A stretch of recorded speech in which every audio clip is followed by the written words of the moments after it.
ambayo tunasema jifunze kujifunza, inamaanisha kutambua kama wewe unaelewa zaidi ya kuona, kama wewe unaelewa zaidi ya kusikia, lakini kama wewe unaelewa zaidi ya kufanya kwa vitendo.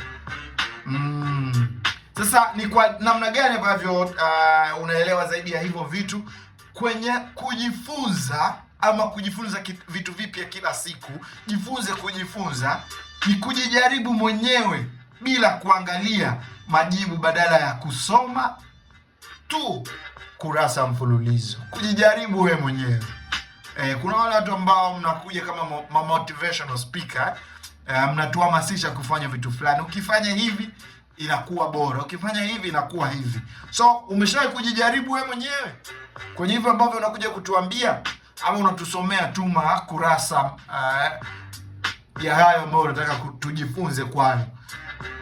Sasa sisi tunakwambia kwenye wiki hii ama mwezi huu wajifunze kujifunza, jijaribu wewe mwenyewe kwenye kila ambacho unajifunza ama unawaambia watu wajifunze kwacho.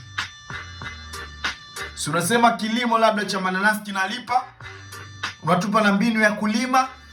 Njoo tuoneshe, prove kwamba wewe mwenyewe umefanya, alafu ukaona matokeo.